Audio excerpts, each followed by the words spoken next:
Hello, class. My name is Travis Knapp, and I'm going to be going over scenario 3 for Aviation 326. All right, so I'm just going to do a brief trip overview, describe the scenario that we're in. So, I'm a commercial student like I am in real life on a cross country. And on this cross country, I encounter the issue that there's a substantial difference between what I'm expecting to fly between 2 points as far as time differential goes and what I actually end up flying between 2 points. All right, before I begin my analysis, we're just going to go over some flight considerations. So our route, we're on a cross-country flight of some sort, so over 50 miles. Um, Before I fly, I'm going to do my I'm safe checklist to make sure I'm safe to fly, and I'm currently at the experience level that I'm at. I'm a commercial student pilot, a private pilot with an instrument rating, seeking his commercial rating. For the aircraft, of course, we're just going to make sure it's safe and airworthy before we fly, like we always do, using our AeroPC acronym. And then also, because this is a cross-country flight, we will have calculated our performance using performance tables out of the POH. Environment, I'm just going to go over my pre-flight actions using the acronym NW Craft.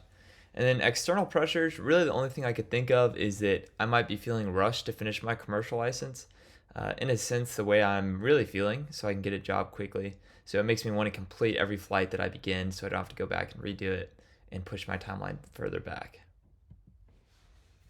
All right, so back to the flight and what's specifically happening. So I've identified this issue, and now I'm thinking about some things that might be going wrong. So some possible issues is the most likely is I didn't properly forecast the winds, or I did some sort of miscalculation. Or assuming I did my calculations correctly, I think the wind's going to be the biggest culprit here. Some other things that we might take into offense. So the aircraft might be performing the way we weren't expecting because of environmental things. So talking about density altitude, so the temperature might have been different at altitude than we had originally forecasted, or maybe we did our navlog before we went to sleep the night prior, and so the next day the forecast wasn't exactly accurate to the actual conditions. Next, aircraft not performing due to some sort of mechanical issue.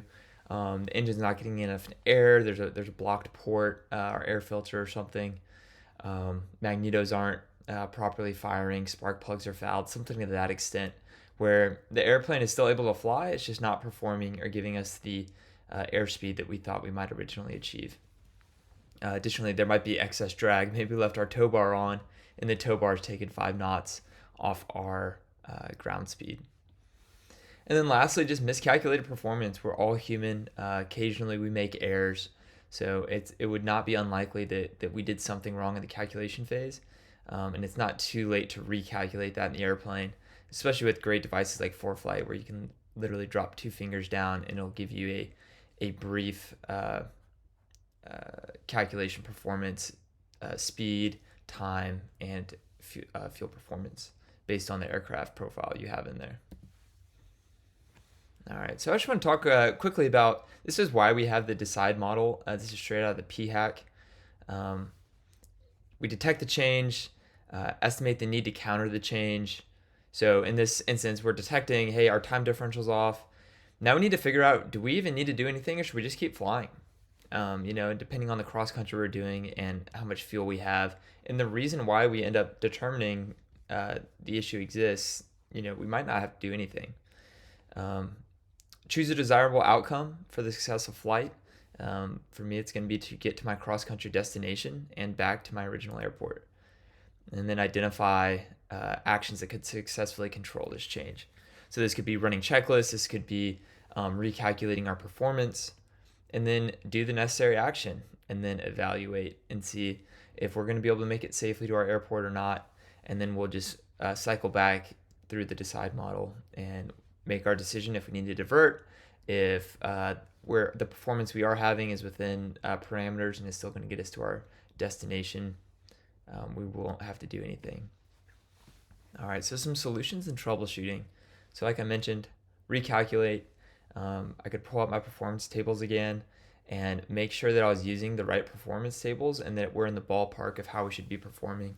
This might happen if you normally fly a certain kind of aircraft and for whatever reason you got switched last minute. So whether you normally fly a carbureted 172 and now you're in a fuel injected 172, The performance might be different on those two airplanes, or if the airplane you're fitting is retrofitted with a STOL kit or something like that, that might degrade your performance on a cross-country flight.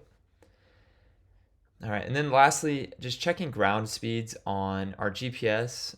For me, I fly with a Stratus, so I'm able, even if my airplane's not equipped with a GPS, I can still get a rough estimate of my ground speed using that device, and be able to calculate that against the ground speed that I was expecting to calculate on my Navlog. So those are my considerations. I can't answer exactly how I'm going to deal with this because I need to start troubleshooting, and depending on the exactly how big this time difference was, if it puts me in a fuel starvation range, or if I'm concerned that this is due to mechanical issue, I am going to make a precautionary landing and either get the mechanics to look at it or refuel and continue my trip.